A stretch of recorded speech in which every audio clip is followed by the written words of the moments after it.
Olá, amigos do Caminhos da Longevidade. Hoje mais uma noite com uma conversa excelente com Fábio Matos, que a gente vai trazer como que a gente constrói uma longevidade, uma vida plena e saudável. Fábio, boa noite por estar aqui, um prazer estar com você. E antes de você dar boa noite para os nossos amigos, já vou me dar uma pergunta. No teu boa noite, quem é Fábio Matos? O que fez ele ser fisioterapeuta?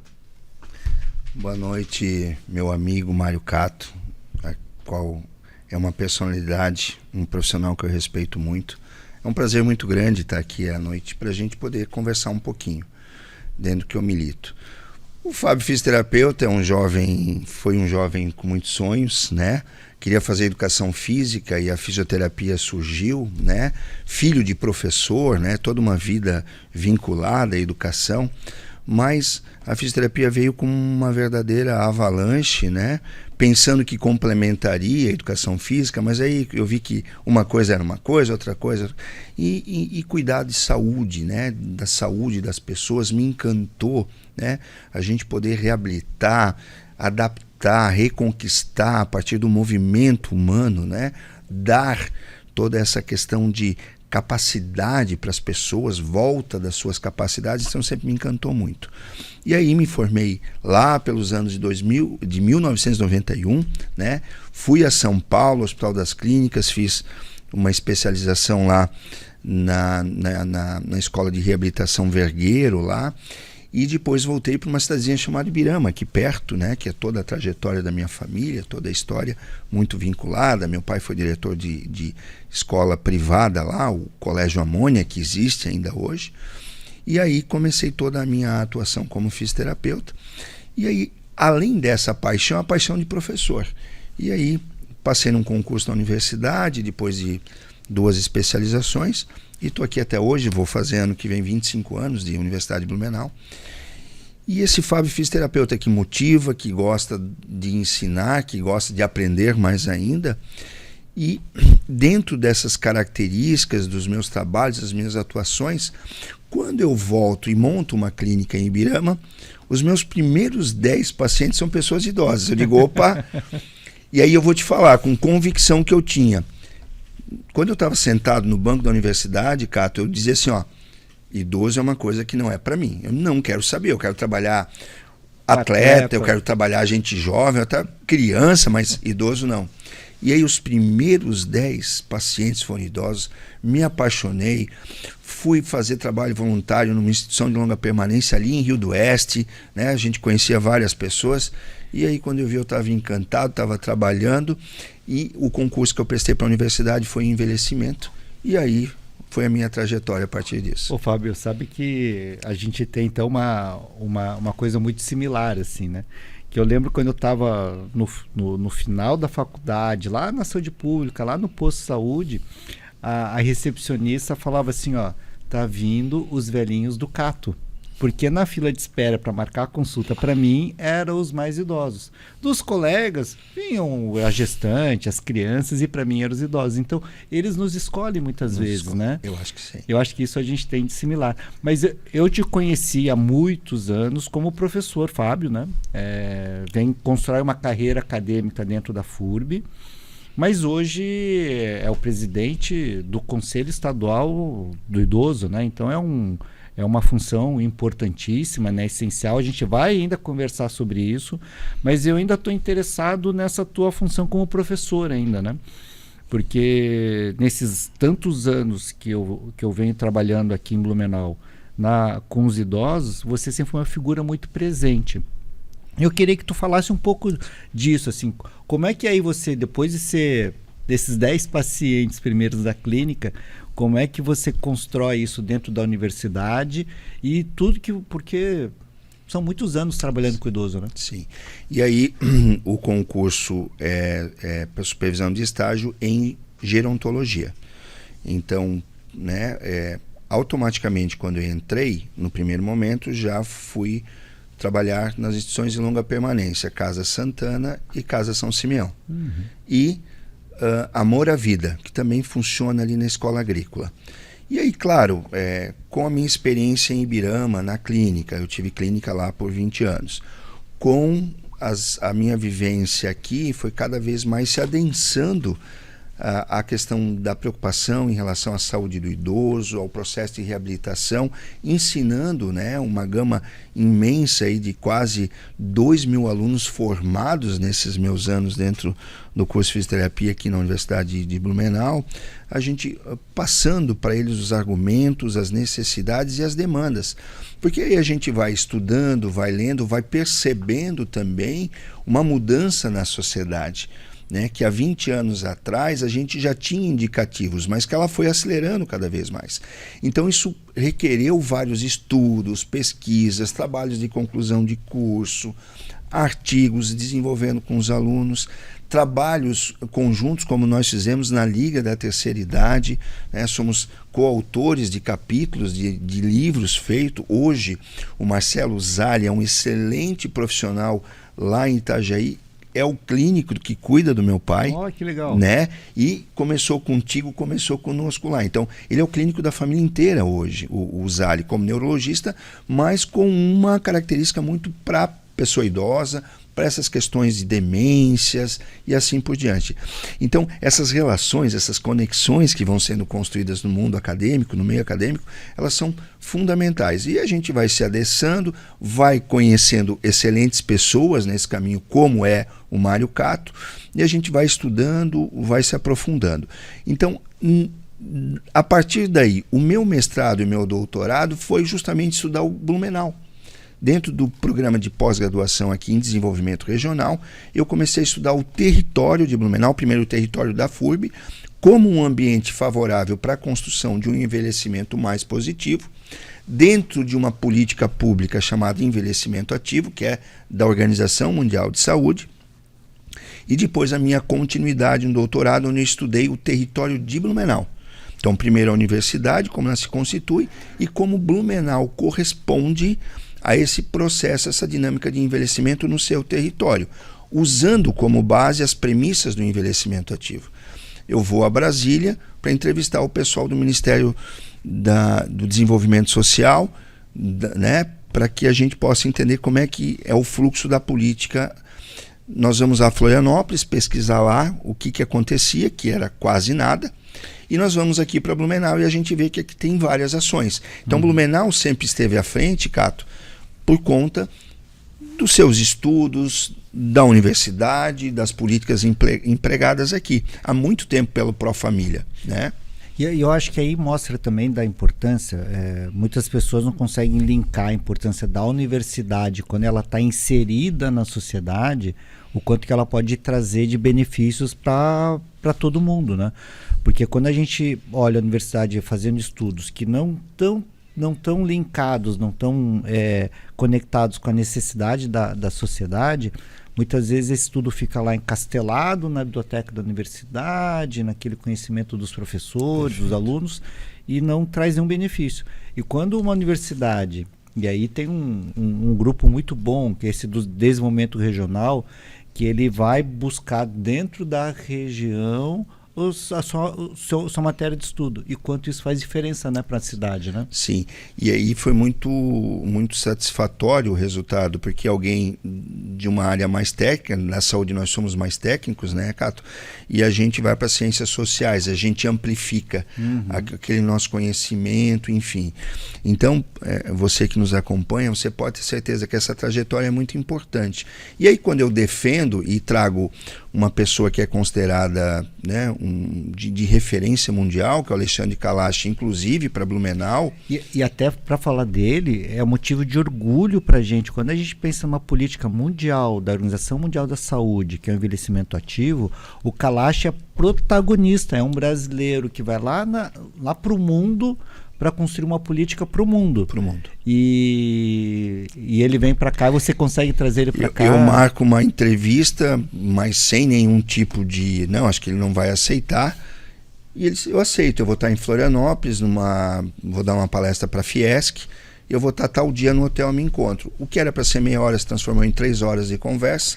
E eu, no final do almoço, aí eu fiz questão de pagar, claro, né? Sobremesa, para escolher a melhor sobremesa. Kalash, deixa eu ser ousado. Se eu te convidar para ser membro da banca de defesa da minha terra, você vem? Se eu estiver no Brasil, eu venho.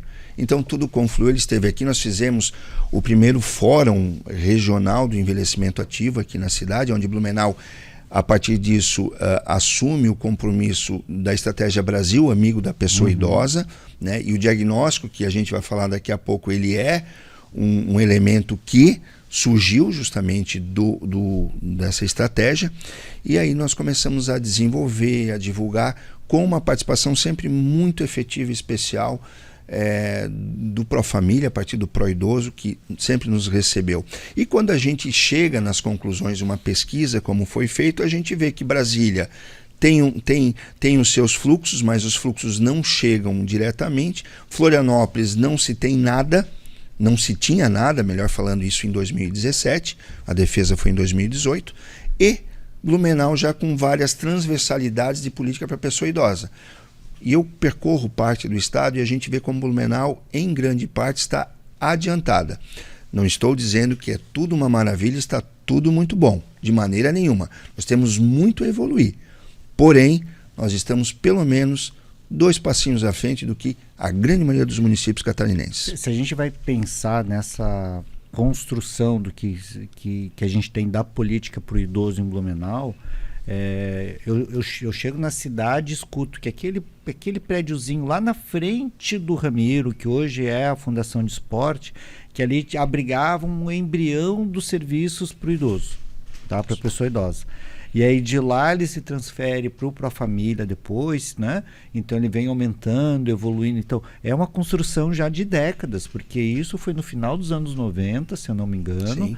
Passa no final dos anos 90, 2000, 2010, 2020. Então nós estamos aí há 30 anos trabalhando com o idoso. Então por isso que a gente está talvez 2, 3 passos à frente de muitos municípios. Sim. Né? E Blumenau tem, né? E você esteve à frente há muito tempo e com toda a expertise e capacidade, conduziu e conduz, de certa forma, está sempre junto, né? O primeiro centro de saúde da pessoa idosa de Santa Catarina, o único município que apresenta isso. Então, isso é importantíssimo, tanto é que no diagnóstico a gente sabe que isso tem que ser replicado em vários outros bairros do município, essa formatação a qual o Cato, ele é o embrião, ele participou de toda a concepção e a construção disso. Então, esses resultados, e aí eu posso falar com convicção para vocês que são de Blumenau, para vocês, que Blumenau está pelo menos a 3 passos à frente. Então vamos aproveitar que você já citou a importância do diagnóstico social da pessoa idosa, porque assim, aí o que aconteceu? Lá no Conselho Municipal do Idoso, que tem uma importância grande no que vocês já vinham de atuação, ele vem para fazer um trabalho que é um diagnóstico da pessoa idosa em Blumenau, né? Esse diagnóstico ele é então coordenado por você e aí mais alguns professores da FURB que fazem um grupo que vão fazer um trabalho muito, muito grande e que trouxe resultados muito interessantes para a gente pensar na cidade. Primeiro assim, como é que foi a importância, qual a importância de fazer um diagnóstico social na cidade com relação à pessoa idosa? Qual foi essa importância? Nós estamos no milênio de dados, né? Quem tem dados tem tudo. Então, a importância muito grande de capturar dados da sociedade. Esse foi um diagnóstico feito na porta da casa da pessoa idosa, onde os nossos, né, quem fez o censo, os nossos alunos, colaboradores, e aí tem uma grande importância porque a universidade se envolveu com os seus especialistas, mas principalmente com os seus alunos. Quase 102 alunos, para ser preciso, né, mais de 100 alunos participaram desse processo, nos 35 bairros, com várias dificuldades, mas com várias situações belíssimas que eles emocionados nos colocavam, de participarem de uma refeição que a pessoa idosa acolheu tão bem, mas teve aquele desconfiado que nem atendeu. Mas foi um trabalho intenso de 2 anos, difícil. Prospecção é grande, Blumenau é o 3º município, né? O território ele tem uma espacialidade muito interessante. Blumenau nós temos até dificuldade de realmente estabelecer aonde é que é a zona rural e onde é que é a zona urbana.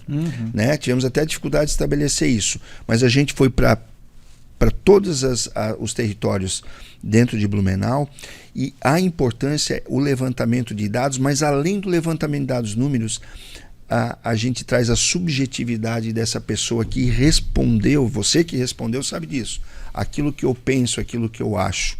Então nós temos realmente uma assertividade direta, ou seja, uma relação direta com as expectativas e as impressões da pessoa idosa, que hoje, se não são, mas estão chegando próximo de 58 mil pessoas acima de 60 anos. Ou seja, Blumenau, se pegar só a sua população idosa, ela acaba sendo uma das maiores cidades ainda de Santa Catarina, né? Estaria entre as 30, 40 maiores cidades de Santa Catarina. Então, é muito importante o que foi envolvido.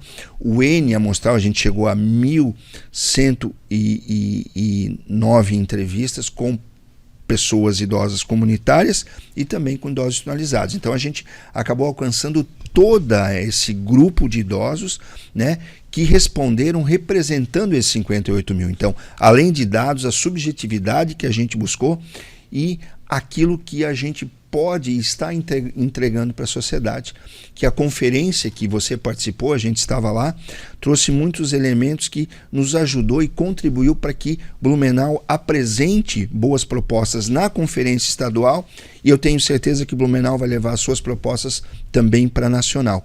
Então, essa junção de variáveis construíram uma bela pesquisa e os resultados são melhores ainda. Ô, Fábio, e aí para quem está em casa ali, a importância de um bom diagnóstico, eu sempre comparo a questão da política pública com a minha atuação na medicina. Se eu faço um diagnóstico preciso da doença, eu consigo tratá-la melhor. Porque se eu não faço o diagnóstico, se eu faço o diagnóstico errado, eu vou tratar errado. Sim. E quando você vai pensar em construção de política pública, se eu não tenho um diagnóstico social da situação da cidade com relação a determinado assunto, eu construo políticas erradas. Então, tenho uma certeza de que esse trabalho que vocês fizeram com o diagnóstico social, de entender tudo do que o idoso tem precisado, ele vai direcionar e muito a construção de políticas públicas, não só focado, por exemplo, nos direitos da pessoa idosa que eu tive na conferência.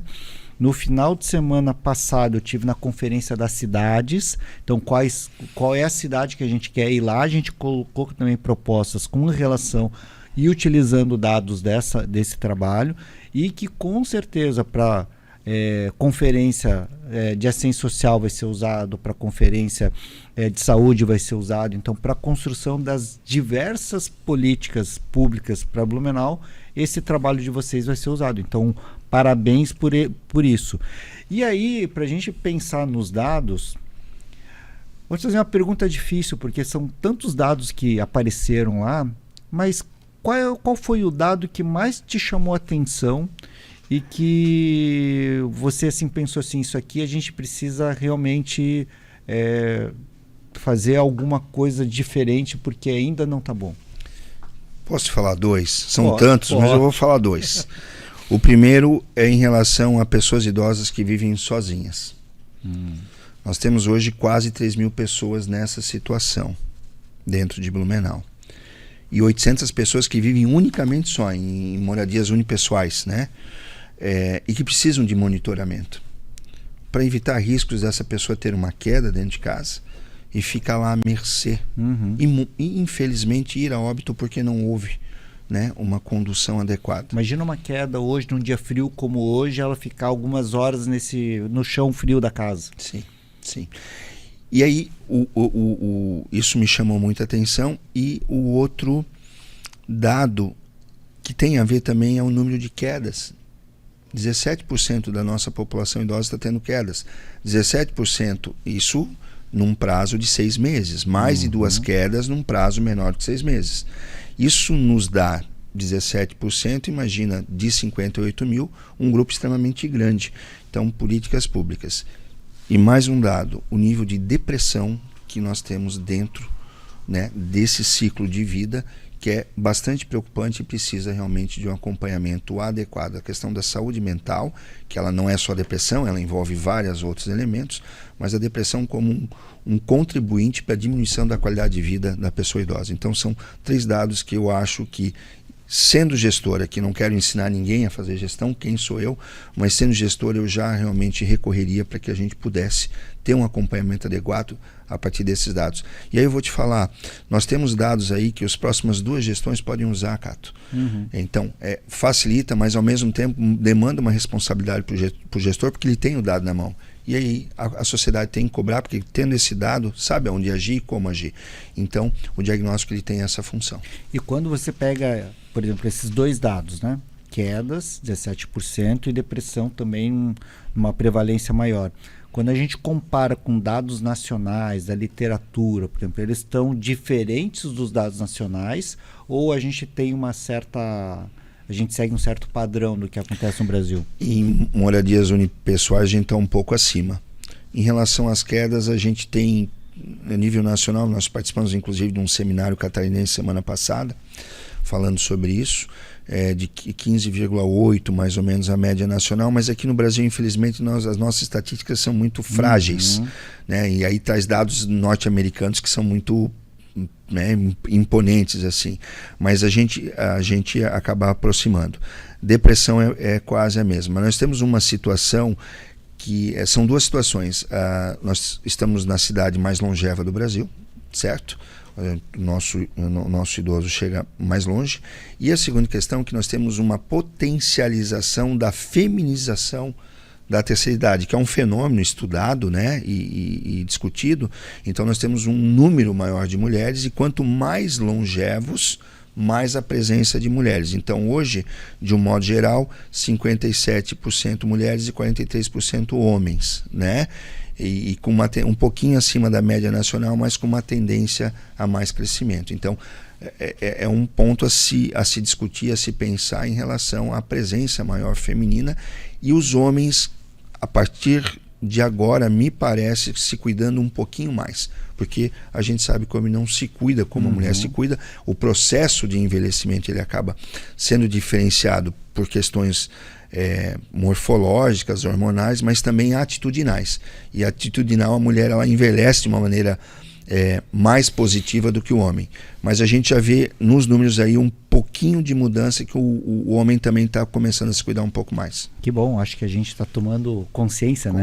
Então, cuide-se. Sabe que hoje atendi uma senhora no consultório, e ela faz parte dessa estatística. Morava sozinha, tá? Teve uma queda, né? E com transtornos de humor, sim, provavelmente depressão, ansiedade. A gente está fechando o diagnóstico. E encontrada no chão por um pastor da igreja dela, que visitava ela eventualmente, e estava com 32 quilos, tá? Então, para ver como morar sozinho muitas vezes tem um risco muito grande nesse cuidado, né? Da alimentação, do autocuidado, quando acontece um acidente, quem é que vai poder socorrer, né? Então faz parte da estatística. E pensando nesses dados, né, de queda, de morar sozinho, né, é uma questão difícil, né? Você falou que a gente hoje está com 58, 57 mil idosos, né? Quando eu começo o trabalho lá no Centro de Saúde Idoso, a gente estava com 35 mil idosos na cidade. E isso são 12 anos. Então, de 12 anos para cá, a gente teve um acréscimo de 20 mil idosos. Então, a gente, muito rápido na cidade, a gente vai ter uma população de mais de 100 mil idosos. E aí, como é que a gente precisa... o que você vislumbra de uma necessidade urgente para a gente começar a criar ou fortalecer serviços e políticas públicas voltados à pessoa idosa? eu não tenho dúvida de que se você criar ambiente propício à pessoa idosa, você acaba contemplando todos os outros. Então, cidade para todas as idades, a partir da premissa de estabelecer critérios estruturais, funcionais, de saúde, esses acessos, né? Para que a gente, na busca de contemplar a pessoa idosa, a gente consegue atingir todos os outros ciclos, setores da sociedade, os portadores de necessidades, as demandas. Então, uma cidade preparada para o idoso, ela é preparada para todo mundo. Então, acho que a cidade inteligente, ela tem que pensar nisso. A nova cidade inteligente, sustentável, ela tem que pensar nisso. O outro ponto, né, é a gente melhorar as transversalidades das políticas. Nada adianta a gente ter um bom centro de saúde do idoso se aquela calçada lá na frente ela é incompatível. Aí ele vai fazer um tratamento, consultar com o Dr. Cato e ele cai ali na calçada. Então, essa transversalidade de ações é muito importante, né? A sociedade civil tem que ser mais participante, ela tem que ser determinante no processo de decisão, na participação público-privada, né, da tomada de decisões. Então, o idoso tem que ser mais protagonista.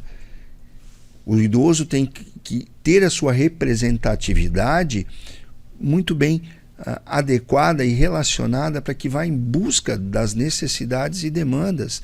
Então, é um processo político, social e estrutural, e que não é utopia, não é impossível de se fazer, mas é a partir de muita conversa, planejamento, diagnóstico que a gente pode buscar. Eu não tenho dúvida que a gente pode se preparar para isso. E Blumenau tem que se preparar.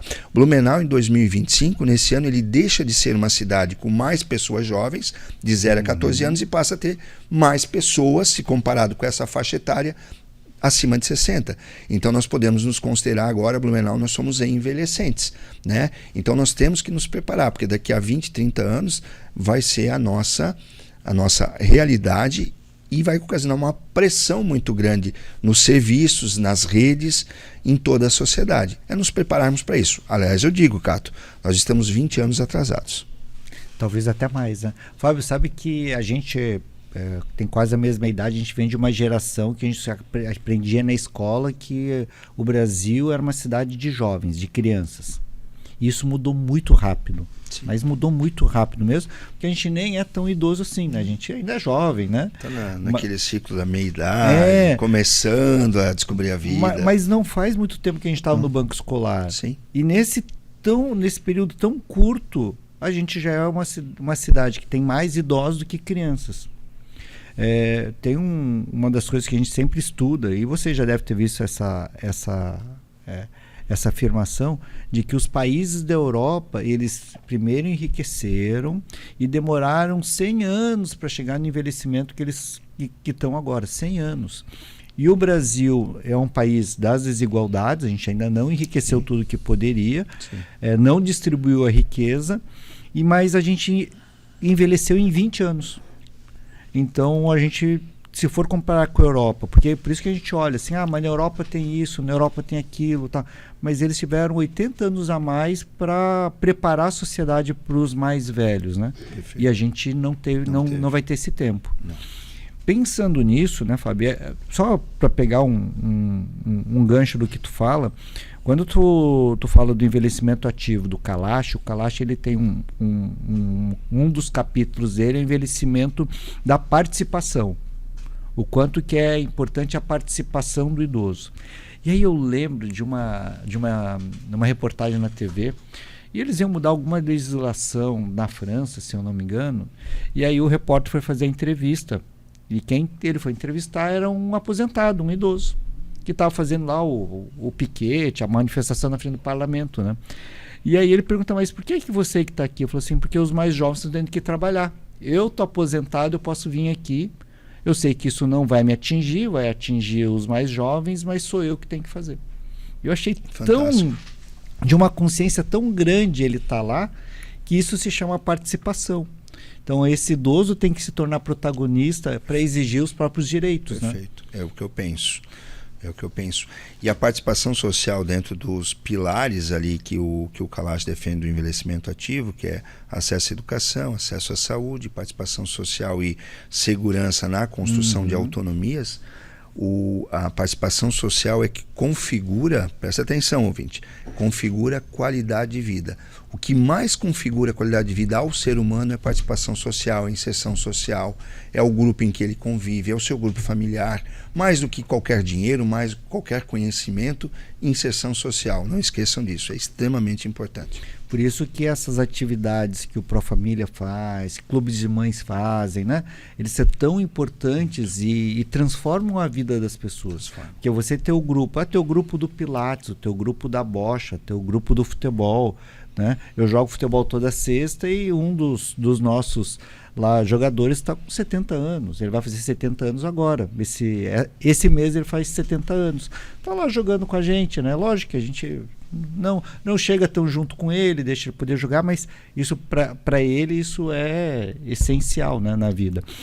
E tem uma coisa que a gente tem pensado muito, né, daqui para frente, né? Fazer me lembrei de uma das coisas da Conferência das Cidades, só para a gente poder entender sobre qual é a importância e porque você fala sempre disso, que eu acho muito, muito importante. A cidade para o idoso é a cidade que acolhe todo mundo. E uma das delegadas que estava nessa conferência, ela falou assim, a gente precisa imediatamente regulamentar o uso das patinetes e motoelétricas. Porque se você está na calçada e você está a 30 por hora, para um idoso, para uma criança, isso é muito rápido. Ele não consegue nem desviar, às vezes, de um patinete como esse. Então, qual é o risco também, mesmo uma calçada que esteja bem acessível, se a gente não regulamentar uma simples patinete, o quanto que a gente pode ter de pequenos acidentes e que podem causar grandes tragédias para essa pessoa. Então, olha só que como uma simples meio de locomoção pode começar a gerar problemas ao idoso, às crianças, a portadores de deficiência. Então, primeiro, acho que isso que você coloca é importante, né? A cidade para o idoso é a cidade para todo mundo, né? Mas aí, perguntando disso, assim, evoluindo para uma coisa da construção de políticas, e isso te levou num protagonismo muito legal, né? Hoje você é presidente do Conselho Estadual da pessoa idosa, né? Olhando para o estado de Santa Catarina, assim, né? E pensando na construção também de políticas no estado, não só para Blumenau, porque você falou bastante de Blumenau. Sim. Mas a gente precisa de uma construção de políticas para o estado que também vão dar suporte para Blumenau. Sim. Como é que está essa discussão? Como é que está esse conselho no estado, Fábio?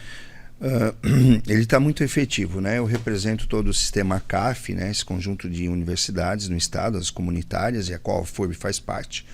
Então, eu, em 2016, passo a representar a CAF, né? Substituindo outros profissionais, também uma fisioterapeuta. E aí a gente começa a acompanhar as discussões. E agora, então, acabei sendo eleito, né? Não sou, né? Estou presidente nos próximos 2 anos, representando a sociedade civil, porque lá são 13 cadeiras representantes da sociedade civil e 13 cadeiras de órgãos e entidades governamentais, né, com seus suplentes. Então somos em 56 conselheiros, né? O conselho já tem um bom tempo de atividade, porém, a partir da implantação do Fundo Estadual do Idoso, mas isso em 2017 pela Assembleia Legislativa, e a efetivação somente em 2022, onde começa a entrar os aportes financeiros, e hoje o Conselho Estadual tem, né, de aporte financeiro lá 102 milhões de reais para investimento em projeto, a gente começa a ter um outro protagonismo, né? Você com dinheiro para investir, as pessoas começam a te procurar, as entidades começam a te procurar, enfim, para investimento. Então, realmente o Conselho ele ascende nos últimos 3 anos de uma forma bastante premente nos seus editais, né? Nós acabamos de lançar 3 semanas atrás 2 editais de 25 milhões cada um, né, para projetos para a sociedade civil, de entidades de sociedade civil, que são os CIPs, não são entidades privadas, é tudo muito bem criterioso e regulamentado, e as entidades governamentais 25 milhões. Para quê? Para devolver à sociedade. E eu acho uma lógica muito interessante, Cato, porque o Ministério Público está semanalmente mandando lembretes para nós do Conselho, e agora como presidente eu que assino, olha, vamos gastar isso aí, a gente quer ver vocês lançando edital. Então eu já tenho no meu pescoço 80% desse valor, ou seja, até final do ano 80 milhões tem que estar na rua. Isso é muito interessante, isso é muito importante, porque chega até você os bons projetos, tanto dos órgãos governamentais quanto da sociedade, viu, de entidades muito sérias. Claro, é feito todo um processo de avaliação, né, de contexto, técnicos e conselheiros nas suas comissões vão trabalhando isso, então o Conselho acaba realmente trazendo uma efetividade maior nos últimos tempos, cada vez mais, né? Porque consegue financiar, discutir, e agora eu vejo como fundamental a nível Estado que a gente capacite e dê uma determinada condição aos conselhos municipais. Porque, Cato, é no município que a coisa acontece. Não adianta Brasília pensar em coisas maravilhosas, o papel aceita tudo. O estatuto, se a gente tivesse o estatuto totalmente funcionando, a gente teria padrão sueco de envelhecimento, sim, que é considerado o melhor lugar do mundo. Não temos, né? O estatuto ele teve uma dificuldade, agora está um pouco mais fácil, inclusive de ser implantado e ser efetivado e ser, como é que eu posso dizer, respeitado. Respeitado. Porque se uma empresa de ônibus não consegue conceder 2 bancos numa linha interestadual e arruma N desculpas para isso, não está certo. Então, não está sendo respeitado. Então, a gente está buscar esse respeito. Até em relação ao diagnóstico, as perguntas foram 148 perguntas, imagina, mas tudo com as dimensões do Estatuto do Idoso. Em relação à liberdade, à moradia, a transporte, então a gente construiu as perguntas para ver o que o Estatuto do Idoso estava alcançando. Então essa é a grande questão do diagnóstico também. E aí quando a gente traz para o Conselho, a gente busca efetivar isso, mas o nosso grande desafio e o meu principal estímulo é a gente desenvolver a política no município através dos conselhos municipais, empoderando os conselhos. E provavelmente tu deve ter visto isso muito na pele, porque você, como presidente do Conselho Estadual, já esteve em várias conferências pelos municípios do estado, né? E deve ter visto em muitos municípios pequenos, de médio porte, essa necessidade de informações, perfeito, de orientação, do que fazer. Eu acho que eles percebem a necessidade, nossa, mas têm dificuldade em saber o que fazer. Se eu puder falar uma palavra que possa reproduzir tudo isso, é uma carência, mas não é uma carência afetiva, é uma carência de informação, de capacitação para que eles possam fazer mais e melhor. Né? Então o primeiro passo é efetivar os fundos municipais, porque daí você com dinheiro você consegue ajustar melhorar os projetos, você consegue financiar bons projetos que vão dar retorno à sociedade, às pessoas idosas, né? E depois essa capacitação. Então nós temos essa ideia, além de efetivar cada vez mais o fundo estadual. A nossa grande entrada é a partir dos impostos, né? Da declaração de impostos, que aí retorna, né? Até 3% pessoa física e 1% pessoa jurídica para o fundo municipal, então, ou estadual ou nacional, e aí a gente consegue ter essa estruturação. Então, o dinheiro ajuda para que a gente possa... Deixa eu fazer um parênteses, claro, para o pessoal que está lá em casa entender bem. Então, o fundo do idoso, o estadual, municipal, ele pode ter uma contribuição. Por exemplo, eu sou Mário Cato, tenho meu imposto de renda então a ser declarado e a ser pago a minha parcela de imposto de renda. Eu posso então fazer uma doação desse meu dinheiro, desse valor isso ao fundo, e aí isso depois eu posso ser restituído do imposto de renda. Então, para falar a verdade, quem está pagando é o governo federal, só que eu faço um adiantamento. Isso. Então eu preciso dizer que eu quero doar. Né? Perfeito. E depois eu vou ser restituído no imposto de renda. Isso. Então, para falar a verdade, de mim não sai um centavo. Não. mas eu preciso dizer que eu quero destinar esse dinheiro para lá. Esse imposto não vai para Brasília, fica aqui no município. Ajuda o projeto. Isso é extremamente importante para que projetos que saiam, né, da cabeça de um Mário Cato, mediante as necessidades da universidade, bons projetos sejam efetivados aqui com dinheiro que fica aqui. Então não vai a Brasília, quer dizer, é um caminho mais curto para efetivar boas ações.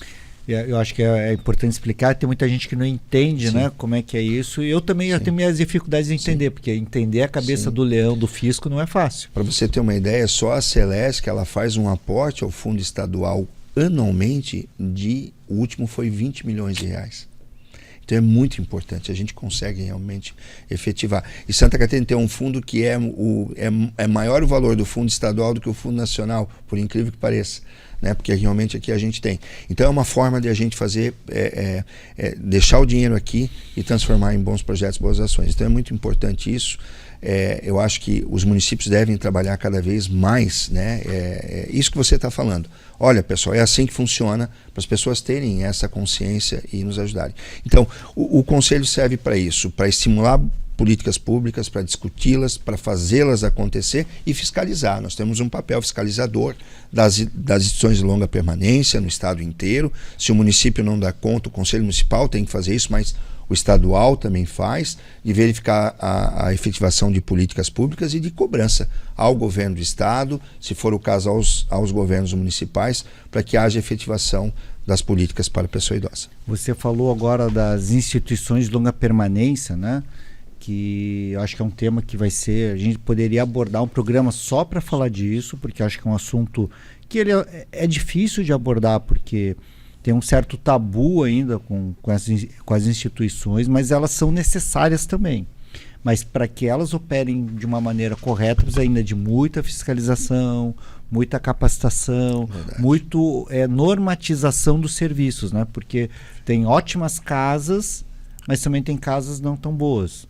E aí esse papel de fiscalização e principalmente de orientação, normatização, ele ainda a gente tem que caminhar bastante. Mas o quanto é importante esse trabalho dos conselhos, porque eu acho que é só assim que a gente vai acelerar os passos para que a gente possa ganhar aqueles 80 anos que a gente não teve, para que a gente possa acelerar e fazer isso em muito menos tempo, né? Eu acho.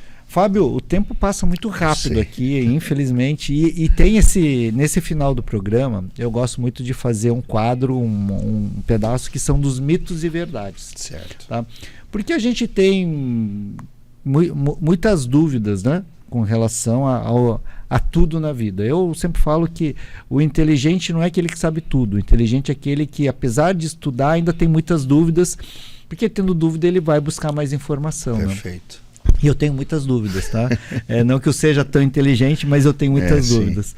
Fábio, eu vou falar aqui algumas afirmações e a gente vai discutir se é mito ou verdade, né? A primeira, o idoso volta a ser criança? Mito. Mito. Nós não podemos infantilizar o envelhecimento. Infantilizar é a idade infantil, envelhecimento é envelhecimento. Comportamentalmente, existem situações que, porque parece que não. É mito. Para mim, cada ciclo tem o seu ciclo. Eu gosto sempre de dizer para os pacientes, quer dizer, eles falam assim, não, eu que sou filha, virei a mãe dela. Eu falo assim, não, você continua sendo a filha. Agora você é a filha que cuida. Antes você era a filha que era cuidada pela mãe, agora você é a filha que cuida. O contexto é o cuidado. E o cuidado é a coisa mais bela da vida, porque cuidar de um amigo que está com necessidade é tão bom, cuidar da namorada, do namorado é tão bom, cuidar da mãe, do filho é muito bom. Então a gente tem que cuidar das pessoas, né? Segundo, os músculos diminuem com o passar do tempo? Verdade. Eles perdem a potência, eles diminuem a uma perda de massa muscular, que a gente chama, né, no termo técnico de sarcopenia, associada a questões nutricionais. O idoso acelera isso. Eu tive experiência com meu pai. Meu pai disse, a partir de agora vocês vão assumir aqui os negócios, você e o seu irmão, e eu vou ficar em casa. Ele virou uma pessoa que começou a assistir Netflix. Então tudo que era filme de religião, que ele gosta disso, etc e tal, ele sabia a história de todos os papas. mas daqui a pouco começou a ter dificuldade para andar, de levantar do sofá. Tive que intervir, passou a fazer fisioterapia, pilates, personal, complemento personal, porque senão não conseguiria mais se deslocar de uma maneira adequada. Então, para essa verdade que o músculo diminui, talvez o remédio seja fazer exercício? Atividade física, né? Não precisa ser maratonista tal, mas atividade física constante, né? Se possível diariamente, vai ajudar muito a diminuir essa síndrome da fragilidade do envelhecimento, que uma delas é a sarcopenia. Então, você consegue realmente minimizar ou passar isso muito mais para frente. E nós temos várias pesquisas que fazem uma correlação, e o Cato sabe disso, de que quanto melhor a minha musculatura em membros inferiores, na coxa, na perna, melhor vai ficar o meu cognitivo. Tem uma relação direta. Quanto mais força eu perco aqui embaixo, menos condições eu tenho aqui em cima. Então é muito importante você ficar ligado nisso. Eu falo para alguns amigos que são intelectuais, são da universidade, das áreas do... Né? Assim, quer cuidar da tua cabeça, vai fazer exercício, porque tinha aquela coisa que o intelectual não precisava fazer exercício, né? Então aquela figura do intelectual, barrigudinho, que às vezes fumava, tal. Falei assim, não, se você quer tão bem a tua cabeça, vai fazer exercício, né? E falando da cabeça, a terceira afirmação: todo idoso tem problema de memória? Mito, né? Tem várias variáveis e fatores que determinam isso, mas nem todos têm problema de memória, né? Teve uma senhora na casa São Simeão, né? 102 anos e com uma memória fantástica. Ela lembrava o que ela almoçou ao meio-dia, mas ela lembrava com propriedade aquilo que ela festejou no Natal de 1950, né? Então é muito relativo isso, hábitos de vida, a forma como você vive. E aí eu quero complementar isso porque o Kalash diz uma coisa muito interessante. Os capitais que você vai acumulando durante a vida, né? Capital social, de relações, o financeiro, de saúde, etc. Então, não tem problema se você ainda não tem o capital que você gostaria de ter, ou que você precisaria ter. Sempre é tempo de começar. Uhum. Claro, você vai ter menos capital se começar aos 80 anos do que quem começa aos 50 ou aos 30. Mas você vai ter algum capital. Então, nunca é tarde. Nunca é tarde para tudo isso que a gente conversou hoje. Cognitivo, atividade física, inserção social. Nunca é tarde. Você já matou minha outra afirmação aqui, né? Que ele fala assim, estou muito velho para me exercitar? Mito. Tu já respondeu, né? E é uma grande verdade. Eu tento explicar isso para o idoso. E sabe que os idosos sempre falam assim, eles têm uma dificuldade de fazer exercício, né? Ir para academia. E eu falo para eles assim, é que você fez academia a tua vida inteira, né? Ele era agricultor, a mulher lavava roupa na mão, tinha que buscar água no poço, levava para lá. Então, você que estava em casa, que fazia esses trabalhos, né, tão braçais e físicos, era a academia de vocês. Só que agora, com a aposentadoria como teu pai, que fica mais parado, então assim, o negócio é não parar, é continuar. E aí, em vez de lavar roupa e buscar água no poço, eu posso ir na academia, no ar-condicionado, com personal training, no pilates. Sim. Então, eu posso achar outras formas de fazer exercício muito mais prazerosas, né? Sim. E sempre modificar, né? Não ficar num padrão só, porque o corpo também acostuma. A memória motora, né? Que o músculo se acostuma com aquilo. Então, a gente também tem que ultrapassar.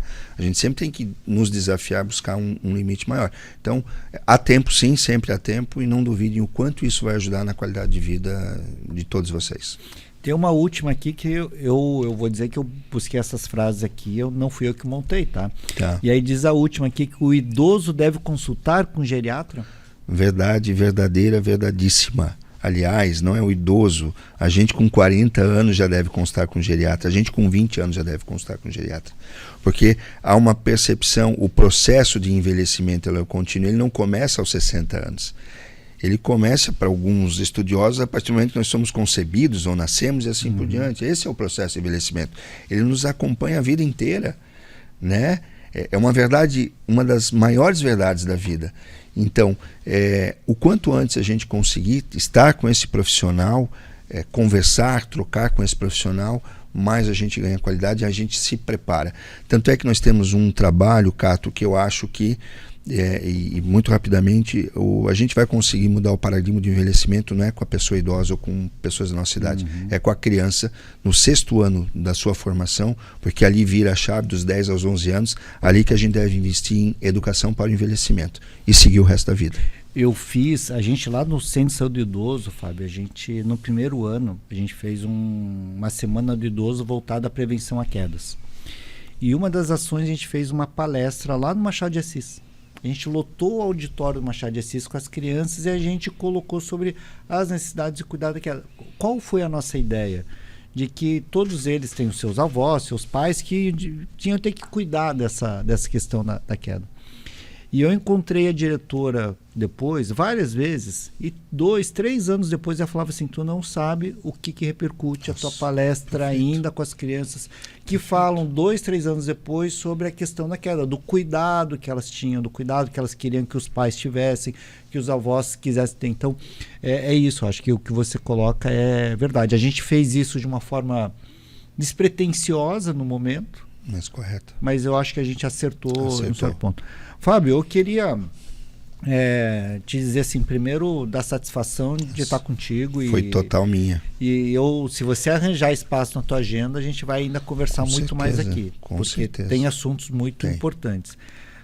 Porque a tua experiência dentro da universidade ainda me interessa muito, porque conheci você pela universidade, né? Tanto que tudo que você desenvolveu lá, o quanto que isso também trazia nessa questão de trazer os idosos para a universidade, aproximar, eu acho que tem um papel fundamental.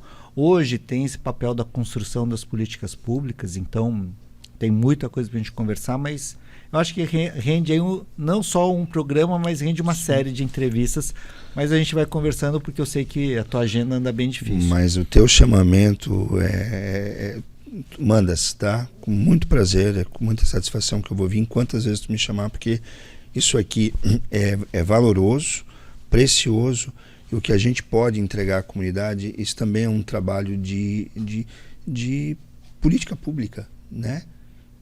A gente está levando ao público o que é tão importante, o que a gente sabe o que está falando, a gente sabe o que está construindo. E pensando para o pessoal de casa, assim, se você fosse dar agora um conselho de como construir um caminho para uma longevidade plena, saudável, quais são as suas dicas, seus conselhos para construir esse caminho que seja pleno, com qualidade, né? Qual é as dicas, as pílulas de sabedoria do professor Fábio? Quem sou eu, né? Meu Deus. Não envelheça só. Solidão, ela adoece. Envelheça com pessoas, com amigos. Envelheça com a sua família. Envelheça de uma forma positiva, não imperativa. Envelheça de uma forma morfológica e não estética. Envelheça de uma forma funcional, dentro das tuas capacidades. Envelheça dentro de uma forma sustentável, de forma financeira e social.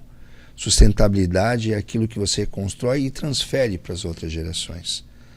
Ensine os seus a esse caminho. Teremos problemas, teremos dificuldades, frustrações, tristezas, mas muitas alegrias. É um caminho contínuo, né? Envelheça em volta de pessoas. Talvez seja a maior coisa que eu possa passar, a fala que eu posso passar aqui hoje. Envelheça junto com pessoas. Envelheça junto com a sua família. E construa, e busque, dentro das suas possibilidades, naquilo que você tem de convicção, mas envelheça junto com as pessoas. Não torne o seu envelhecimento uma questão solitária. Não se coloque numa instituição de longa permanência. Se precisar ir, também se envolva com as pessoas lá. Certo? Capacite-se. Não deixe de buscar o conhecimento formal e informal. Isso é muito importante e vai preparar você para tudo que vem pela frente. Então, inserção social, envelheça com pessoas e busque o conhecimento sempre. O resto vai vir por si só. A gente ter amigos aumenta a nossa expectativa de vida em mais de 7 anos, né? Mais de 7 anos. Então, que bom ter amigos, né? E acho que um tema importante é que a gente tem que viver, né? O envelhecer vai fazer parte da nossa vida, né?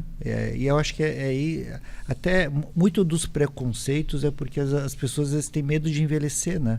Mas envelhecer é bom, é sinal que eu estou vivendo, né? Então a gente precisa viver com os amigos, viver plenamente, né? Que eu acho que essa é a chave disso tudo. Fábio, sem palavras para dizer, né? A satisfação de você estar aqui, né? Te desejar muito sucesso nesse período como presidente do Conselho do Idoso, que você consiga fazer pequenas revoluções e grandes construções para que a gente no decorrer aí desses próximos anos possa estar evoluindo como sociedade, né? Que traga muitas coisas para o estado, para Blumenau, não esqueça nossa Blumenau, traga muita coisa para cá. Nunca. E eu acho que é assim que a gente quer construir uma longevidade, um caminho dessa longevidade que seja uma vida plena, saudável, né? Com muita qualidade de vida e com muitas alegrias. Então, obrigado aí a todos que acompanharam essa conversa enriquecedora. Obrigado, Fábio. E a gente volta toda quinta-feira aqui na TV Galega, nas redes sociais. Sábado, 19 horas, a gente está aqui. E também vai estar depois acessíveis em todas as mídias, né? Um abraço para vocês.